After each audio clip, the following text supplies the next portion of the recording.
Hello everyone. आज हम लोग नया चैप्टर स्टार्ट करेंगे जिसका नाम है प्रतिलोम त्रिकोणमितीय फलन। नाम से स्पष्ट है कि इस चैप्टर में फलन की भी जरूरत पड़ेगी, त्रिकोणमिति की भी जरूरत पड़ेगी। और यहां प्रतिलोम फलन क्या होता है, फर्स्ट ईयर में आप लोगों ने पढ़ा होगा कि किसी भी फलन का प्रतिलोम कैसे निकालते हैं। खैर, अभी जब हम इसका पहला चैप्टर पढ़ेंगे उस समय हम डिटेल में पढ़ेंगे। फिलहाल हम लोग को जिन चीज़ों की ज़रूरत है, जिन छोटे छोटे टर्म्स के बारे में जानना जरूरी है, उनको हम लोग पहले जान लेंगे, उसके बाद हम टॉपिक पर आएंगे। तो चैप्टर का नाम है प्रतिलोम त्रिकोणमितीय फलन। तो सबसे पहले हमें फलन के बारे में जानना जरूरी है। आप लोग को याद भी होगा वैसे, फिर भी हम रिकॉल कराएंगे कि आखिर फलन होता क्या है। ठीक है, देखिए, याद कीजिए, हम लोगों ने पढ़ा था 11th क्लास में कि कोई भी संबंध फलन कब कहलाता था, जब उसमें कुछ कंडीशन फुलफिल होती थी। कंडीशन क्या होती है, याद करते हैं, थोड़ा सा रिकॉल करा रहे हैं। दो अरिक्त समुच्चय हम लेंगे, एक का नाम ले लेते हैं ए और एक का बी। तो दोनों अरिक्त समुच्चयों के बीच में एक ऐसा संबंध जिसमें समुच्चय ए के प्रत्येक अवयव का समुच्चय बी में अलग अलग प्रतिबिंब हो, तो वह संबंध फलन कहलाता था। देखेंगे, इसको डिफिनेशन लिख लेते हैं। एक फलन, नाम दे देते हैं इसका एफ, एक अरिक्त समुच्चय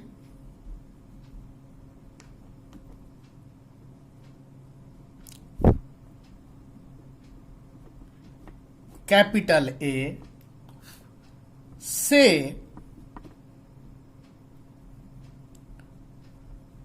दूसरे अरिक्त समुच्चय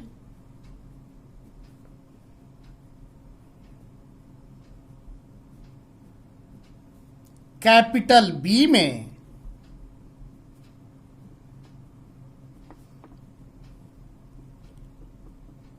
एक संबंध है जो समुच्चय ए के प्रत्येक अवयव को समुच्चय बी के एक और केवल एक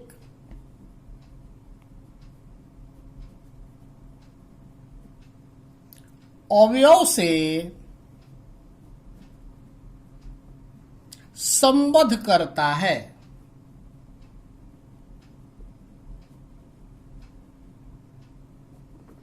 इसे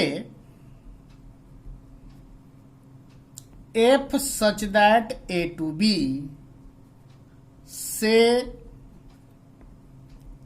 दर्शाते हैं।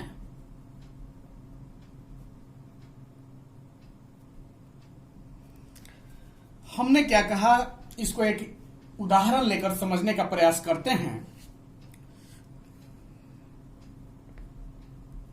मान लेते हैं कि दो समुच्चय है ए और बी। ए में हम अवयव मान लेते हैं 1 2 3 4, और बी में अवयव हैं 1 4 9 16 25। अब हम मानते हैं इनके बीच में क्या नियम है जिसके तहत ये दोनों एक दूसरे से जुड़े हैं। तो माना एक फलन F such that A to B, जहां एफ ऑफ एक्स बराबर क्या दिया है, एक्स स्क्वायर। सभी एक्स के लिए हम यहां साइन यूज करें फॉर ऑल एक्स, यानी सभी एक्स। एक्स क्या है, सेट ए का मेंबर है, समुच्चय ए का अवयव है। सभी x जो समुच्च A के अवयव हैं।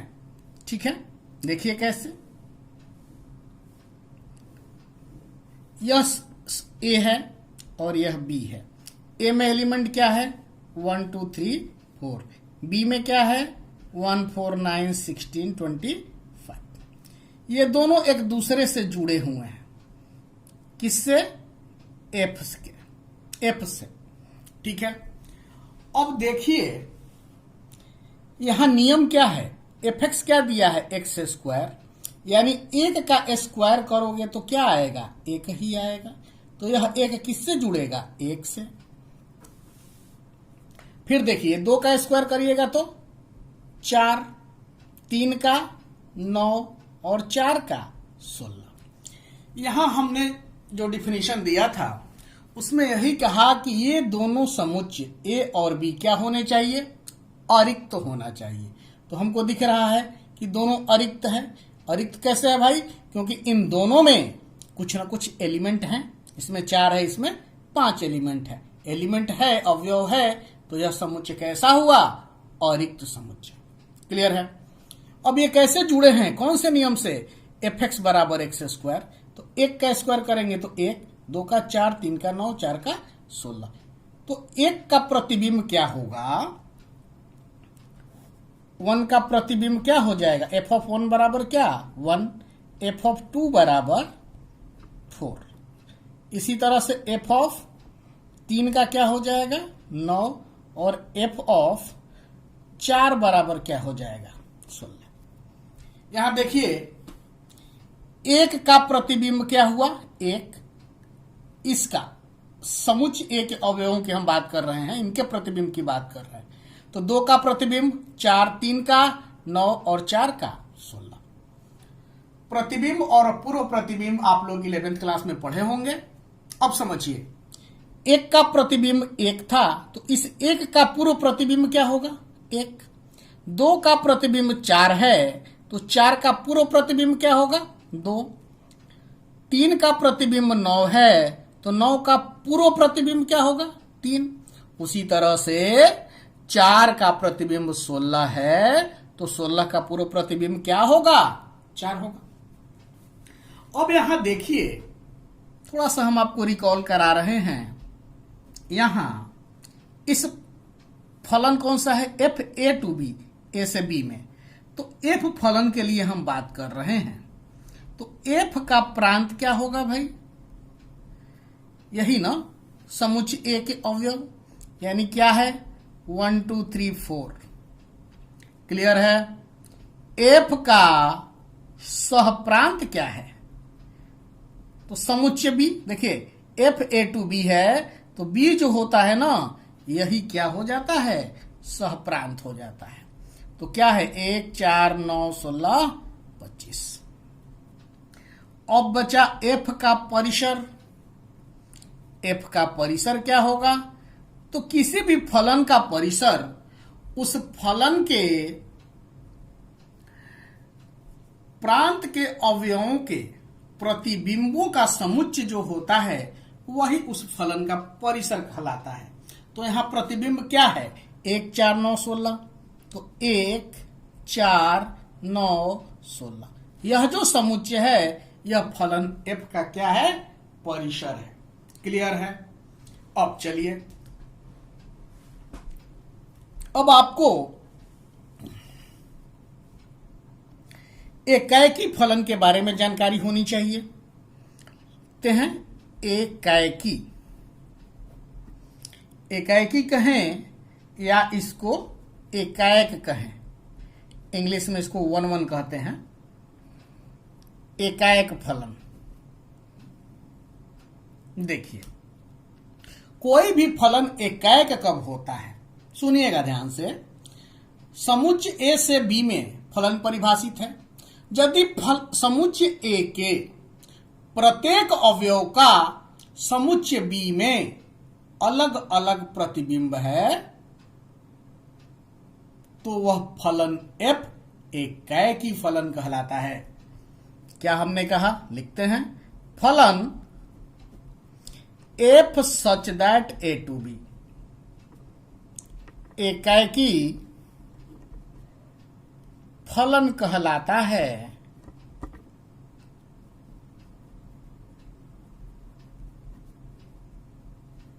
यदि समुच्चय ए के प्रत्येक अवयव का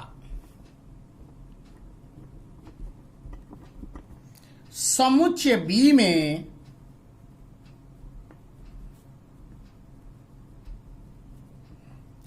अलग अलग प्रतिबिंब हो।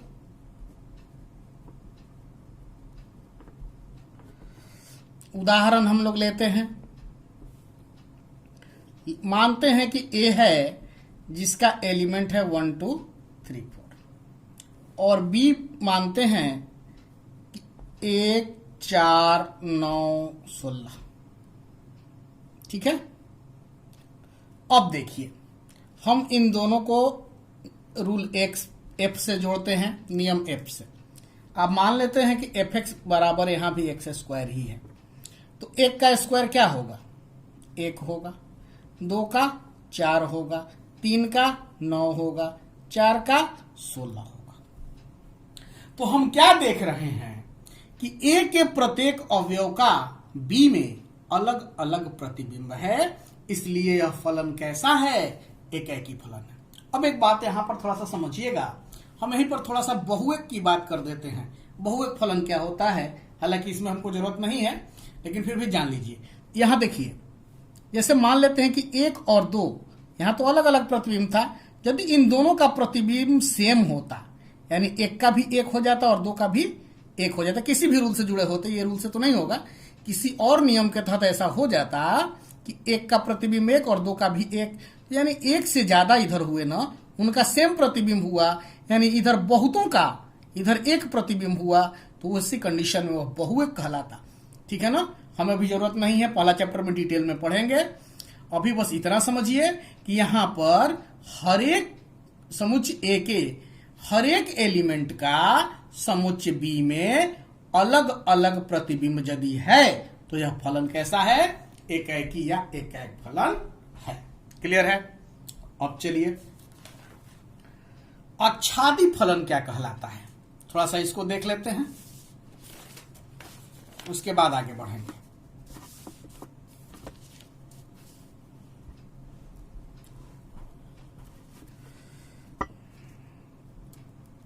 आच्छादी या आच्छादक फलन।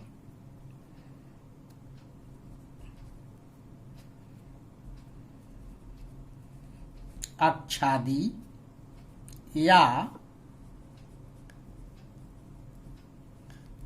आच्छादक फलन।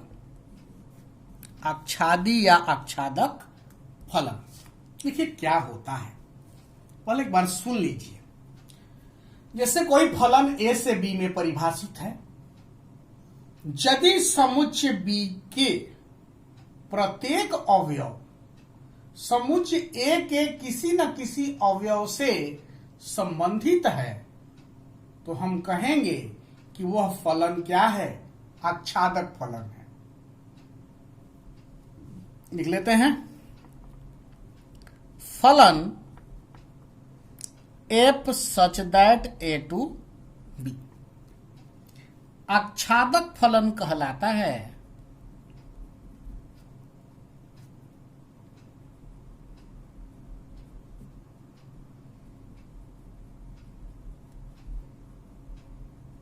यदि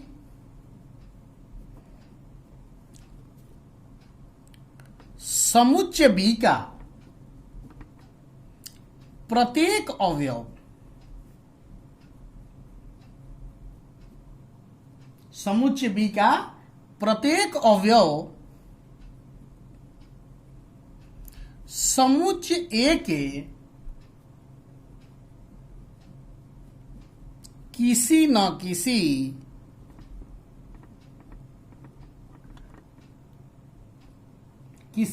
किसी अवयव का प्रतिबिंब है। या समुच्चय B के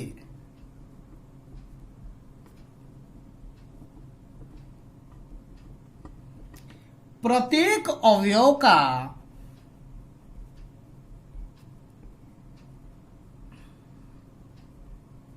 समुच्चय A में पूर्व प्रतिबिंब अवश्य है।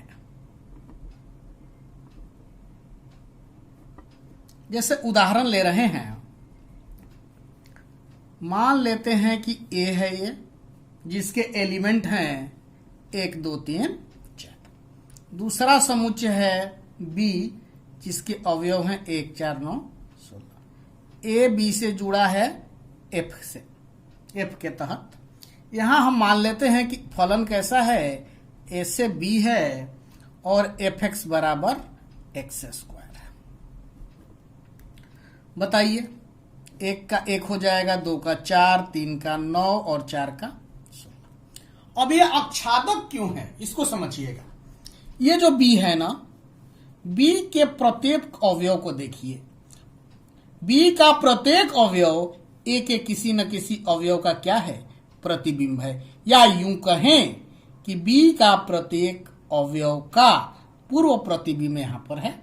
देखिए, इसका पूर्व प्रतिबिंब क्या हो जाएगा 1, 4 का क्या हो जाएगा 2, 9 का पूर्व प्रतिबिंब 3 और 16 का कितना 4। यानी इसके प्रत्येक अवयव का इसमें पूर्व प्रतिबिंब है, इसलिए यह फलन क्या कहलाएगा, आच्छादक फलन कहलाएगा। क्लियर है।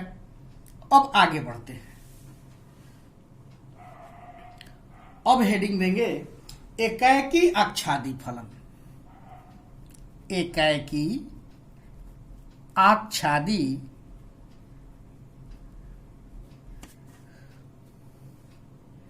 फलन।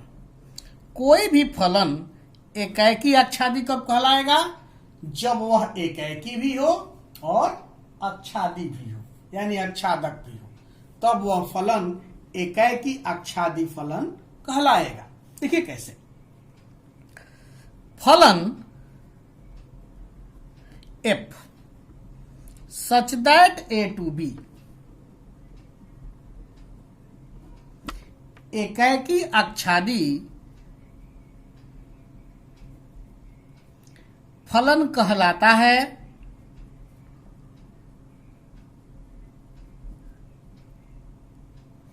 यदि और केवल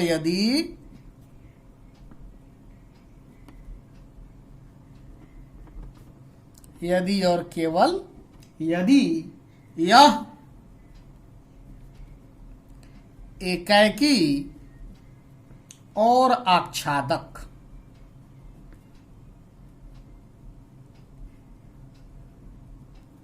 दोनों ही हो।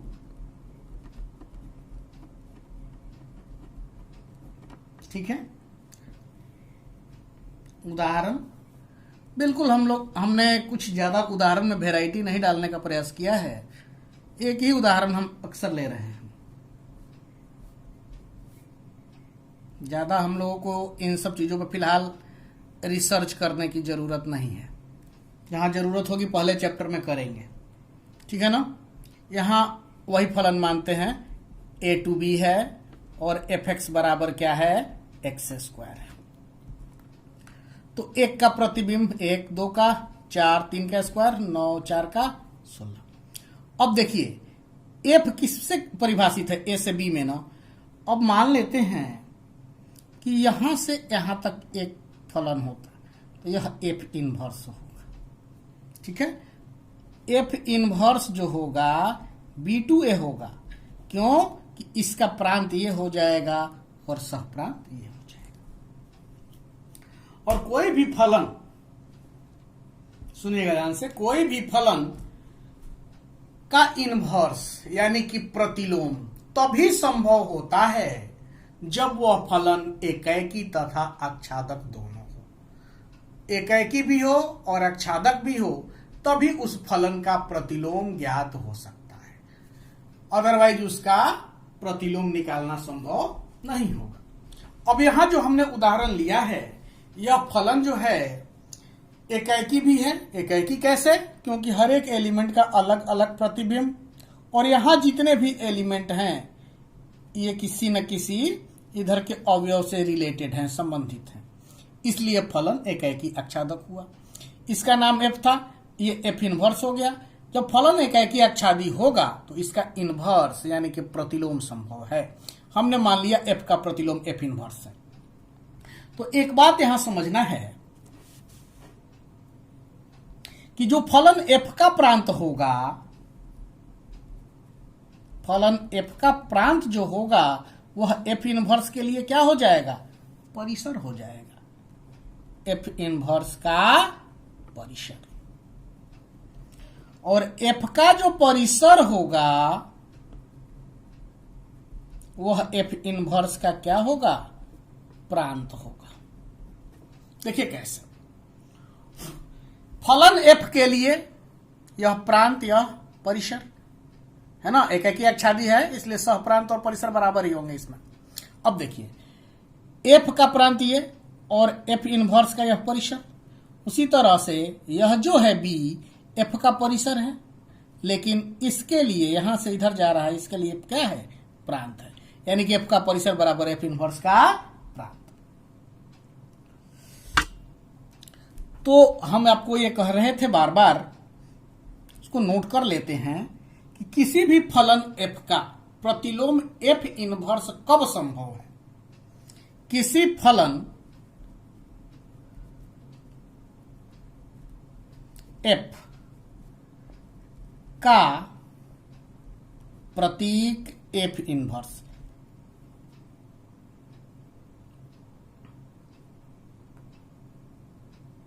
द्वारा निरूपित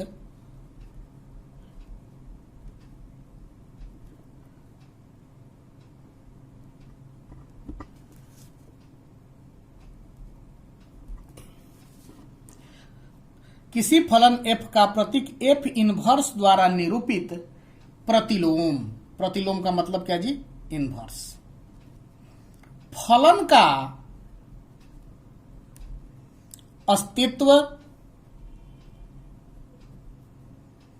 केवल तभी है यदि एफ एकाएकी तथा आच्छादक हो। कोई भी फलन एकाएकी तथा आच्छादक होगा तो उस फलन का प्रतिलोम संभव होगा, या यूं कहें कि किसी भी फलन का प्रतिलोम संभव है तो वह फलन एकाएकी तथा आच्छादक होगा। अब कुल 6 तरह के हम लोग प्रतिलोम त्रिकोणमितीय फलन हम लोग को पढ़ना है।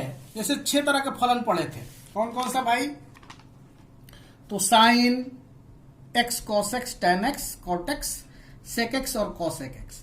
तो उसी इसके चलते हम लोग यहाँ क्या 6 प्रकार की क्या पढ़ेंगे? त्रिकोणमितीय प्रतिलोम त्रिकोणमितीय फलन पढ़ेंगे। कौन कौन सा? Sine inverse x, cos inverse x, tan inverse x, cot inverse x, sec inverse x, cosec inverse x. यानी हम नोट करके लिख लेते हैं, कुल 6 प्रतिलोम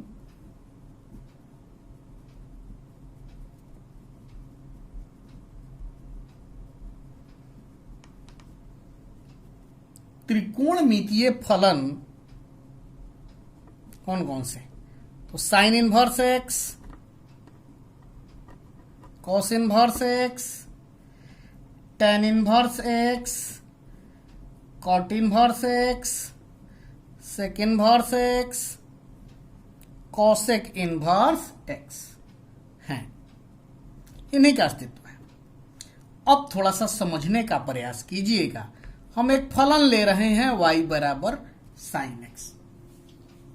11th क्लास में हमने आपको हर एक त्रिकोणमितीय फलन का ग्राफ बनाना सिखाया था, उसी को यूज करेंगे। देखिए कैसे।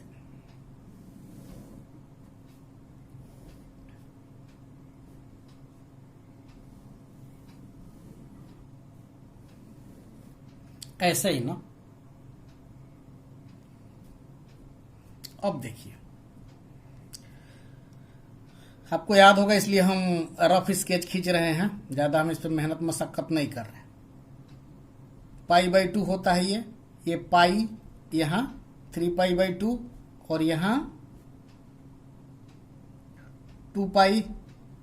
उसी तरह से यहां क्या 5π/2, यहां 3π, -π/2, -π, -3π/2, -2π। ये कितना 1, और इधर ये कितना -1। थोड़ा सा समझिएगा। अब देखिए, हम यहां पर एक लाइन खींच देते हैं y बराबर 1/2 की, 1/2 आधा की।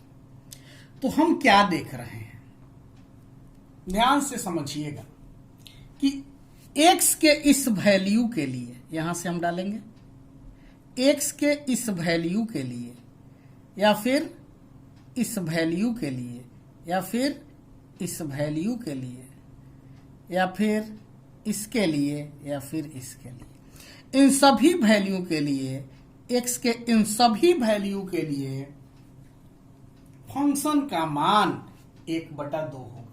यानी बहुत सारे वैल्यू के लिए, x के बहुत सारे वैल्यू के लिए y का मान क्या हो रहा है, 1/2 हो रहा है। इसलिए यह जो फलन है बहुएक फलन है।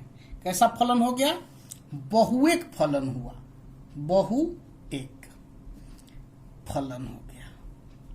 बहुएक क्यों हुआ, क्योंकि यहां पर भी वैल्यू x, इसमें x का वैल्यू ये डालोगे यही आएगा, यहां भी, फिर यहां भी, यहां भी, यहां भी, सब जगह पर वैल्यू y का 1/2 आएगा। जब बहुएक फलन है तो क्या यह एकाएकी अक्षादी होगा भाई, नहीं ना। बहुएक हो गया तो एकाएकी ही नहीं हुआ। जब एकाएकी नहीं हुआ तो यह फलन एकाएकी आच्छादक नहीं होगा। जब नहीं होगा तो उसके चलते, जब फलन एकाएकी आच्छादक है ही नहीं, तो क्या इसका प्रतिलोम संभव होगा, नहीं होगा। इसलिए हम लिख सकते हैं कि इसका प्रतिलोम संभव नहीं है। यहां लिख लो सभी स्थिति में, सभी स्थितियां। यहां तो हम एग्जाम्पल दिखा रहे थे सिर्फ साइन के लिए ना, कॉस टैन कोट सबके लिए, मतलब सभी त्रिकोणमितीय फलनों का प्रतिलोम संभव नहीं है। तो भाई फिर यहां समस्या आती है कि इस चैप्टर का नाम ही है प्रतिलोम त्रिकोणमितीय फलन, और आप कह रहे हैं कि इनका प्रतिलोम संभव ही नहीं है, मतलब कि आप गलत पढ़ा रहे हैं, है ना जी। लेकिन यहां पर ऐसा है नहीं। यहां स्थिति ऐसी है कि इन फलनों को, इनके प्रांत को हम क्या करें, यदि रिस्ट्रिक्ट कर दें, प्रतिबंधित कर दें, तो ये फलन, जब प्रतिबंधित कर देंगे तो ये इन फलनों का प्रतिलोम संभव हो जाएगा। बिना प्रतिबंधित किए ऐसा संभव नहीं है। ठीक है, कैसे प्रतिबंधित करेंगे उसको हम समझेंगे। यहां लिख लेते हैं, अतः त्रिकोणमितीय फलन अपने स्वाभाविक, यानी जो उसका नॉर्मली प्रांत और परिसर होता है उसमें बात करें, यानी सामान्य प्रांत और परिसर में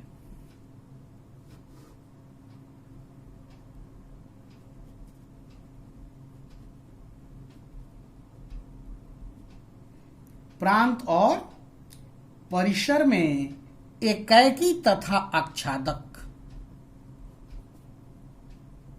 नहीं होते हैं। हमने ऊपर ग्राफ में देखा है,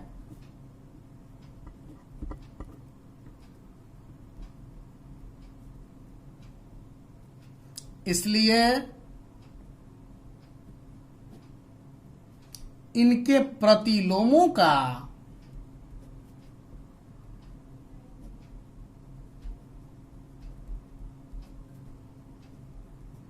अस्तित्व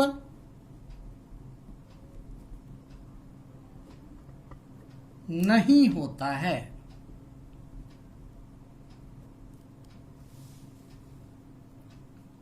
लेकिन इन फलनों के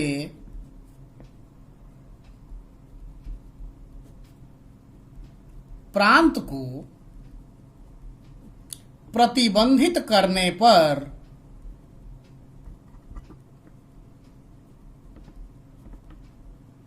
इन सब का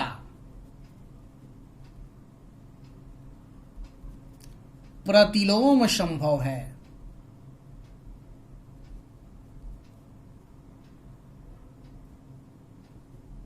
प्रतिलोम संभव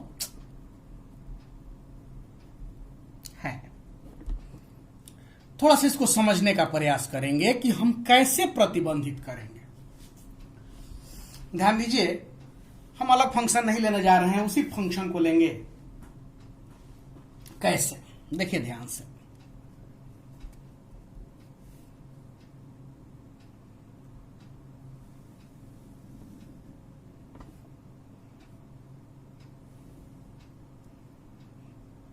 sin x के लिए ही ले रहे हैं। मान लेते हैं, थोड़ा सा इस बार हम ग्राफ अच्छे से बना रहे हैं। ये -1 और यहां 1, क्लियर है।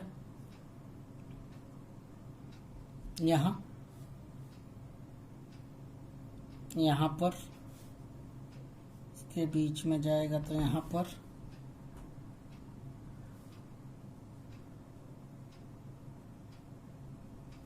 यहां, और जब ये ऊपर जाएगा तो इसके बीच में यहां। क्लियर है।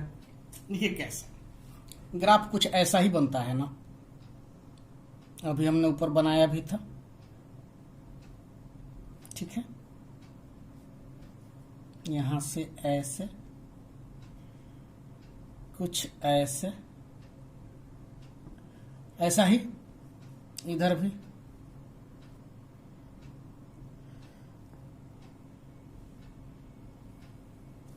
देखिए इतना ही हम बनाते हैं, आगे नहीं खींच। ये क्या हुआ, 0। ये क्या है, π/2। यहां पाई, यहां 3π/2, 2π, 5π/2, 3π,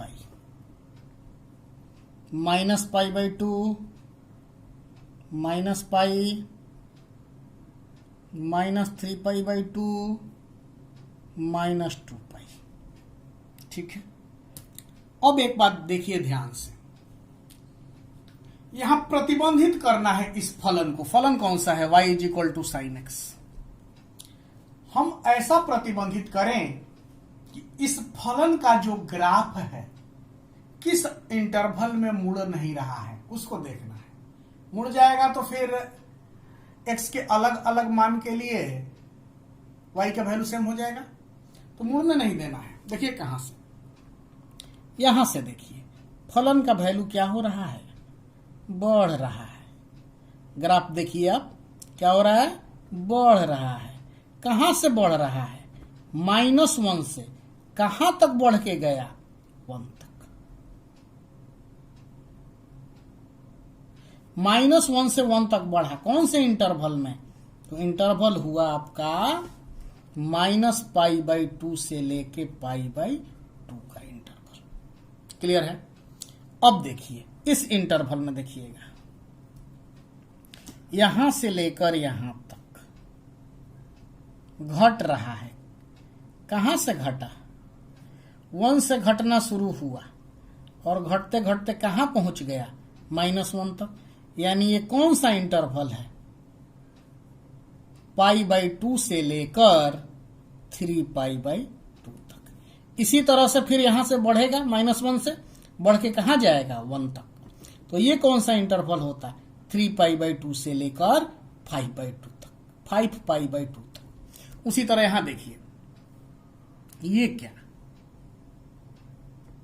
यानी हम यहां से देखेंगे -π/2 से लेके -3π/2 तक, यानी यही इंटरवल है ना, -3π/2 से लेके -π/2 तक। ये क्या हुआ, यहां पर वैल्यू 1 से घटना शुरू हुआ, -π/2 आते आते -1 पे पहुंच गया, है ना। यानी हम देख रहे हैं कि इन तीनों इंटरवल में, यहां से यहां, फिर यहां, फिर यहां, ये 3 इंटरवल है। sin x का वैल्यू 1 से लेकर -1 तक, यानी कि -1 से 1 के बीच में वेरी कर रहा है। ये आगे भी रिपीट होगा दोनों साइड में। तो अब इन अलग अलग लिया जाए तो हर एक इंटरवल में यह फंक्शन जो है ना, इसका प्रतिलोम संभव होगा। तो फिर हम क्या करें, हम लोग सिर्फ वही वाला इंटरवल लेंगे जो स्मॉलेस्ट है, आंकिक रूप से छोटा है, और उसी में इसके प्रांत और परिसर को प्रतिबंधित कर देंगे। क्लियर है? देखिए कैसे।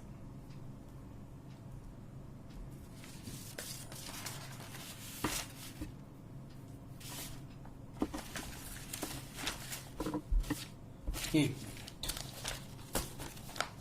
जो ऊपर हमने ग्राफ बनाया उसमें हमने क्या देखा,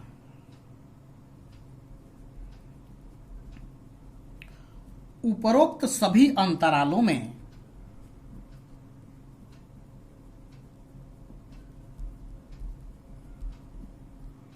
y बराबर sin x एकाएकी तथा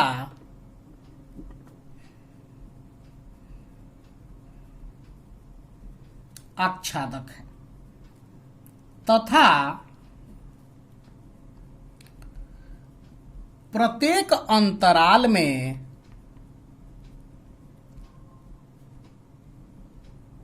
sin x का मान -1 से 1 तक बदलता है। लेकिन हम त्रिकोणमितीय फलनों को प्रतिलोम फलन बनाने के लिए क्या करेंगे, छोटे आंकिक मान वाले अंतराल को लेंगे, ठीक है ना। लेकिन हम त्रिकोणमितीय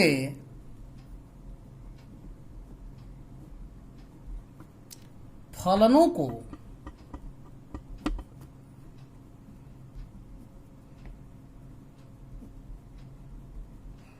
प्रतिलोम फलन बनाने के लिए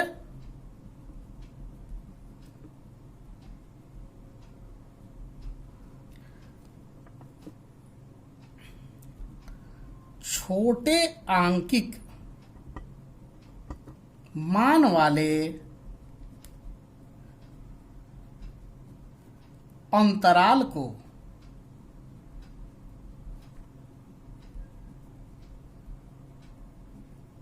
लेते हैं। y बराबर sin x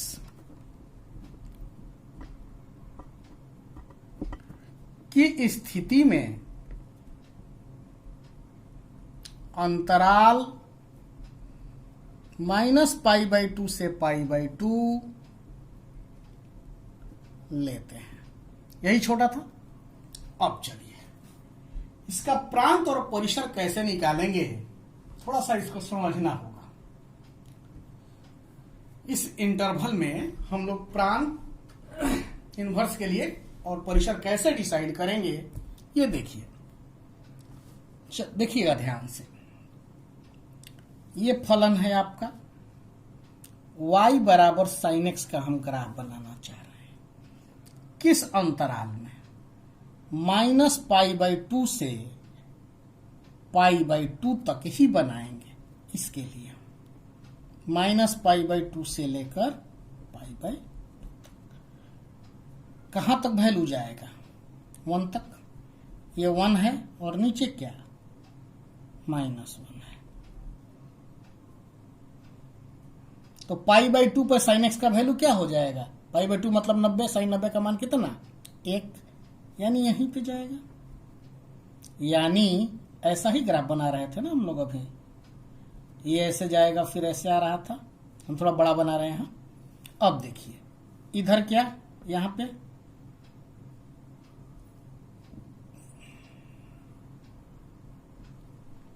ऐसा ही होगा ना, बोलिए होगा कि नहीं होगा। अब चलिए थोड़ा सा एक बात यहां समझिएगा, ये किसका ग्राफ है? -π/2 से π/2 तक y बराबर साइन एक्स का ग्राफ है। ये किसका है भाई? y बराबर साइन एक्स का। और किसी भी फलन के प्रतिलोम की हम बात करेंगे तो वह जो प्रतिलोम का ग्राफ होता है वह रेखा y बराबर x के अनुदिश क्या होता है? सिमेट्रिक होता है। यानी उसको रख दिया जाए उस लाइन के एलोंग, क्या हो जाएगा? इमेज बनेगा, मिरर इमेज आप लोग समझते हैं ना। तो देखिए जैसे y बराबर x का लाइन क्या होगा आपको पता है, 45 डिग्री पे जाता है ये लाइन, यही ना। ये जो है y बराबर x की लाइन है। अब हम क्या करें, y बराबर साइन इनवर्स x का ग्राफ बनाना हम चाह रहे हैं। तो यह ग्राफ है, ये बीच में आईना रख दिया, तो क्या इसका प्रतिबिंब ऐसे ही नहीं बनेगा? इधर कैसे? ऐसे ही नहीं बनेगा। तो ये जो रेड वाला है ना, लाल वाला जो हम दिखा रहे हैं, लाल लाइन से दिखा रहे हैं, यह किसका ग्राफ हुआ? ये ग्राफ हो गया y बराबर साइन इनवर्स x का। क्लियर है? हम इसको अलग से बना देते हैं, देखिए कैसे। दैट इज अर्थात y बराबर साइन इनवर्स x का हम ग्राफ बनाने जा रहे हैं।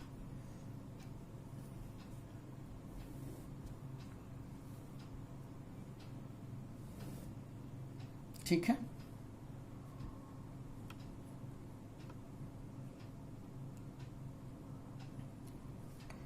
कैसे बनेगा?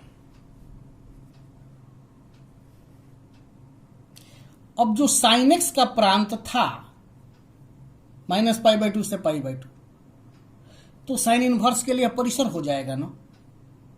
यानी क्या, ये यदि -1 है, ये 1 है, यहां पे π/2 है, यहां -π/2 है। ठीक है, कुछ ऐसा।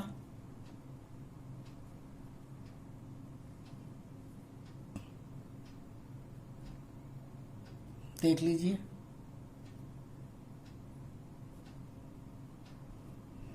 ऐसा। ठीक है, अब देखिए, अभी हमने ग्राफ का नेचर देखा था, क्या आ रहा था भाई? कुछ ऐसा ही ना, कुछ ऐसा। और इधर कैसा?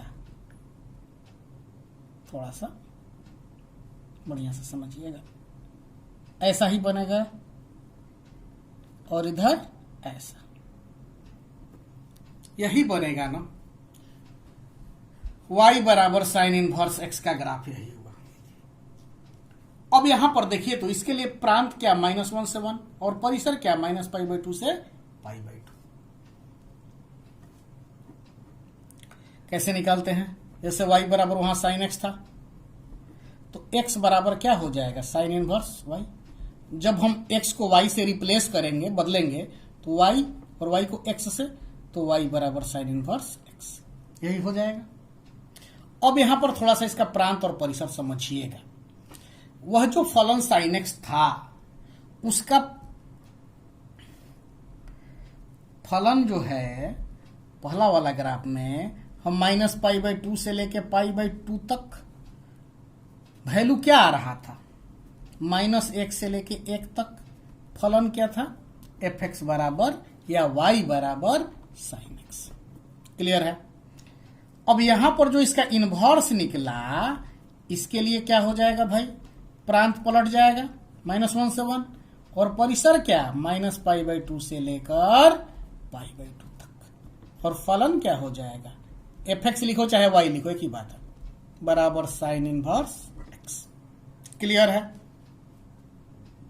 तो हमने यहां देखा कि साइन इनवर्स एक्स का प्रांत और परिसर कैसे निकालेंगे। इसी तरह से हर एक त्रिकोणमितीय फलन का प्रांत और परिसर हम लोग रिस्ट्रिक्ट करके, प्रतिबंधित करके निकाल लेते हैं। अब यहां पर हम सबका नहीं निकालेंगे, आपको सबका देखना है तो इंग्लिश मीडियम का वीडियो देखिएगा, जिसमें हमने हर एक फलन के लिए उसके प्रांत और परिसर को कैसे निकालेंगे बताया है। सबका ग्राफ हमने बनाया है। तो आप लोग चाहो तो डिटेल में जिनको पढ़ना हो, इंग्लिश मीडियम का लेक्चर नंबर 1 देख लीजिएगा इस चैप्टर का। आपको सब 6 के 6 फंक्शन के ग्राफ और उनके इन्वर्स का ग्राफ कैसे बनेगा, सब कुछ हमने डिस्कस किया है। क्लियर है? अब हम यहां पर आगे बढ़ते हैं और हर एक जो फलन है उनके प्रांत और परिसर का एक टेबल बनाते हैं और उसी को आगे बढ़ाएंगे। उसी के बेसिस पर हम लोग एक्सरसाइज सॉल्व करेंगे। देखिए कैसे। पहले लिखेंगे फलन, इन फलनों का प्रांत और फिर इनका परिसर। परिसर जिनको रिस्ट्रिक्ट किया हमने उसको क्या कहेंगे? मुख्य मान। ठीक है?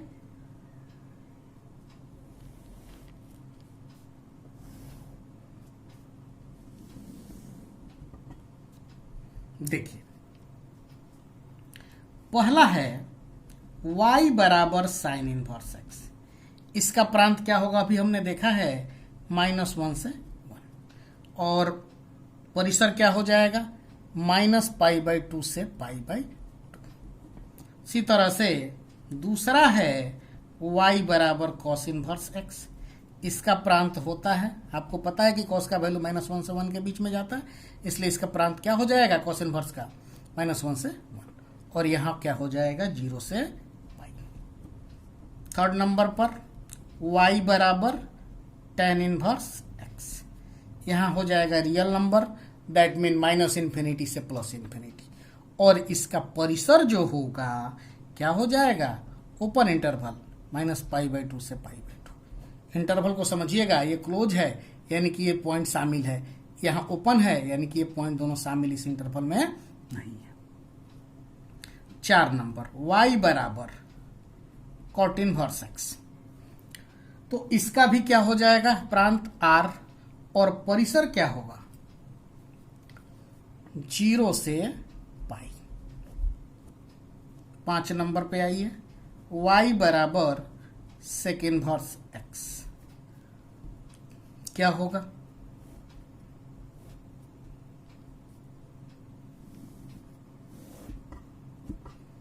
सेक इनवर्स एक्स की बात करें तो इसका होता है रियल नंबर में से -1 से 1 तक का इंटरवल घटा देना है। इधर क्या हो जाएगा, 0 से π में से क्या माइनस कर लेना है भाई, π/2। 6 नंबर है y बराबर कॉसेक इनवर्स एक्स। इसका भी प्रांत सेम होगा और परिसर क्या हो जाएगा, -π/2 से लेकर π/2 तक। किसको माइनस करेंगे, 0 को। क्लियर है? अब हम आगे बढ़ते हैं, क्वेश्चन कैसे सॉल्व करेंगे, थोड़ा सा अब इसको समझने की जरूरत है। देखिए, मैं समझता हूं कि त्रिकोणमितीय फलनों के 90 तक तो मान आप लोग को याद होंगे ही। जैसे यहां समझिए,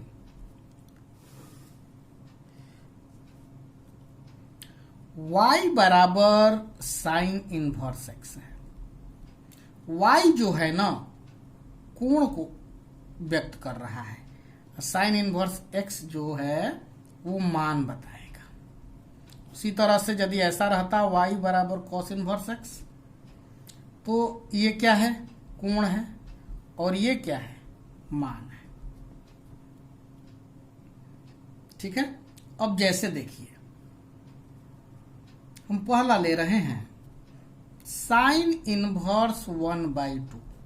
बराबर क्या 1। अब देखिए इसका मतलब क्या है, इसका वैल्यू कैसे निकालेंगे। तो हमने कहा कि इतना बराबर जो है वह कोण का मान बताएगा। तो साइन कितना का मान 1/2 होता है। ये जो मान हम कह रहे हैं ना, एक्स की बात कर रहे हैं यहां भी, ठीक ना। साइन कितना का मान 1/2 होता है। यानी कहने का मतलब कि साइन के किस कोण का मान 1/2 आएगा। किसका आएगा बताइए। साइन 30 डिग्री, 30 डिग्री का मतलब कितना, रेडियन में लिखिएगा तो π/6। क्लियर है। यानी इसका वैल्यू क्या हो जाएगा, π/6। क्लियर है।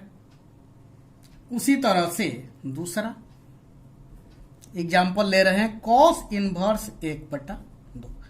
इसका मतलब क्या कि कॉस कितने का मान 1/2 होगा। कॉस कितना का मान 1/2 होगा, 60 डिग्री।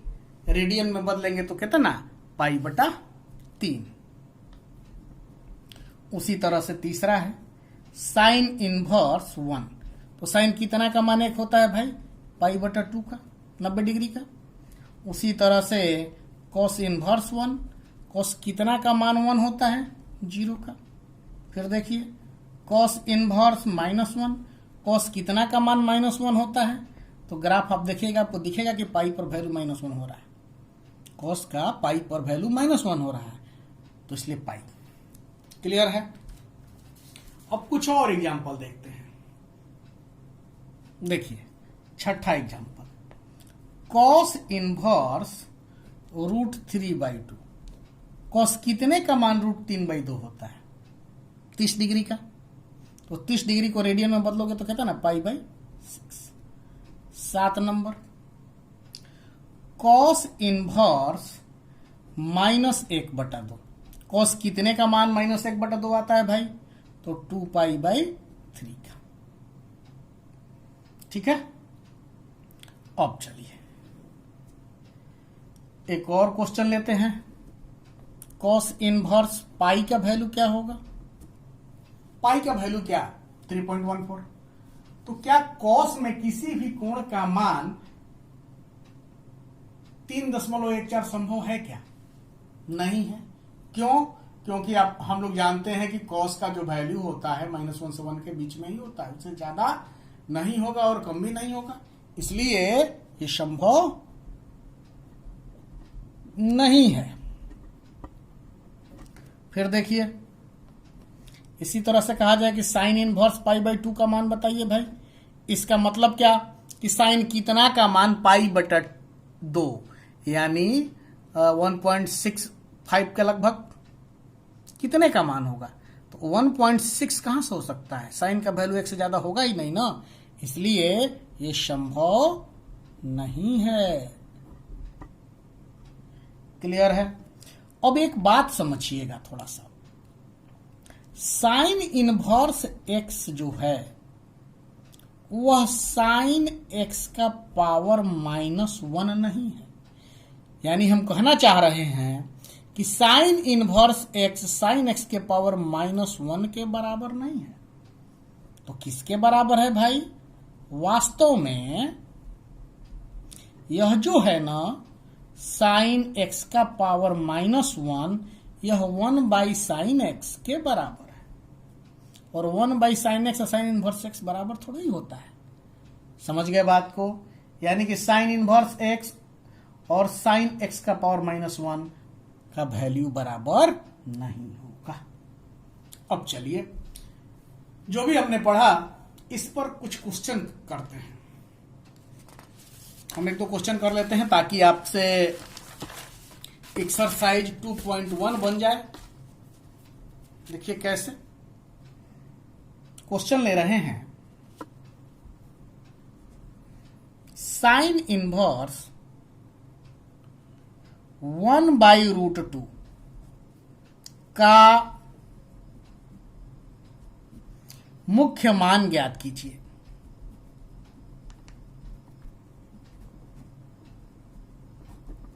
कैसे निकालेंगे देखिए, जो दिया गया उसको मान लेते हैं। माना साइन इनवर्स 1/√2 बराबर वाई, वाई मान लो, एक्स मान लो, कुछ भी मान लो। अब देखिए, साइन इनवर्स 1/√2 बराबर वाई था, तो साइन वाई बराबर 1/√2 होगा। यानी साइन वाई बराबर, साइन कितना का मान 1/√2 होता है, तो साइन π/4 का। ठीक है, साइन वाई बराबर साइन π/4, तो वाई बराबर π/4। कुछ लोग क्या करते हैं कि साइन साइन को कटाने लगते हैं, ऐसी गलती मत करिएगा, बड़े बड़े लोग यहां करते हैं, तो ऐसी गलती हमें नहीं करना है। तो आप कह सकते हो कि जब ऐसे कटेगा नहीं तो कैसे हो गया, ये कटेगा क्यों नहीं, पहले इस बात को समझिए। क्योंकि साइन वाई का मतलब साइन गुना वाई नहीं होता है।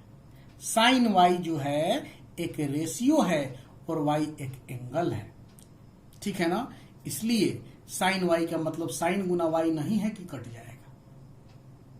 क्यों होता है हम लोग फॉर्मूला पढ़ेंगे, प्रॉपर्टी पढ़ेंगे, उससे क्लियर हो जाएगा। लेकिन बस इतना जानना है कि साइन साइन कटाना नहीं है, वैल्यू सेम होगा, वाई बराबर π/4 आएगा, इसमें कोई दिक्कत नहीं है, लेकिन साइन साइन को कटाना नहीं है। अब वाई बराबर π/4 हमने लिखा, लिखते समय एक बात आपके दिमाग में आनी चाहिए। क्या आनी चाहिए भाई, कि साइन इनवर्स का जो मुख्य मान होता था -π/2 से π/2, क्या π/4 उस अंतराल में ही आता है? यदि आता है तो y बराबर π/4 आंसर होगा, और यदि नहीं आता है तो हमको उस अंतराल का कोई ना कोई वैल्यू लाना पड़ेगा। यहां तो हम देख रहे हैं कि यह जो π/4 है ना, यह साइन इनवर्स का जो रेंज था, परिसर था, उसके बीच में ही है, तो यही इसका आंसर हो जाएगा। y बराबर क्या माने थे, साइन इनवर्स 1/√2 को ही y माने थे ना। यहां देखिए, तो इतना बराबर क्या हो गया, π/4 हो गया। अतः साइन इनवर्स 1/√2 का मुख्य मान क्या हो जाएगा भाई, बराबर हो जाएगा π/4। अब चलिए इसको आगे बढ़ाते हैं, अगला क्वेश्चन लेते हैं। कॉट इनवर्स -1/√3 का मुख्य मान ज्ञात कीजिए।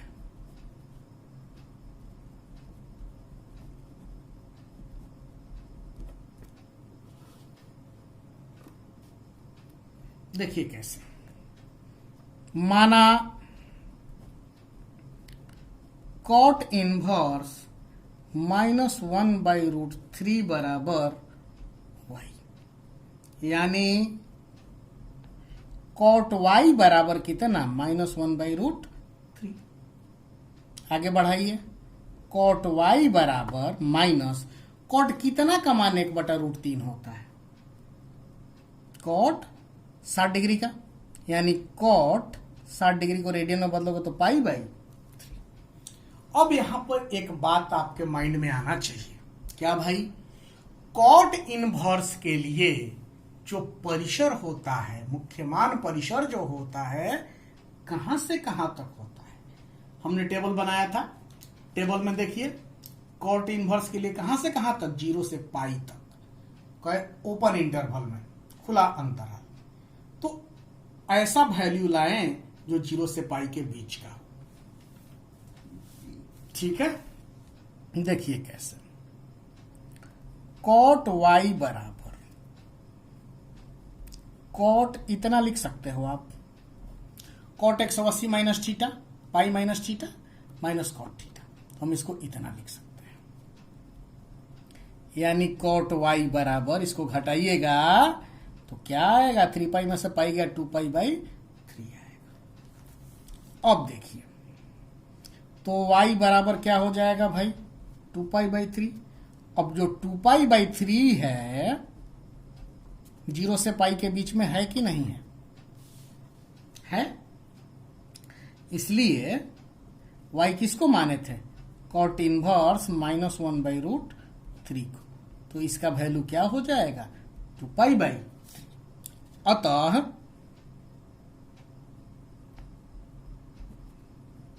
cot इनवर्स -1/√3 का मुख्य मान बराबर 2π/3। आंसर क्लियर है। अब आपसे प्रश्नावली जो एनसीईआरटी का है 2.1 बन जाएगा, बनाइएगा। जो डाउट होंगे पूछ लीजिएगा। अगले वीडियो में हम लोग प्रतिलोम त्रिकोणमितीय फलनों के गुण धर्म यानी प्रॉपर्टीज को पढ़ेंगे। ठीक है, एक्सरसाइज आप 2.1 बनाइएगा। मैं समझता हूं कि सब क्वेश्चन आपसे बन जाएगा। चलिए, थैंक यू।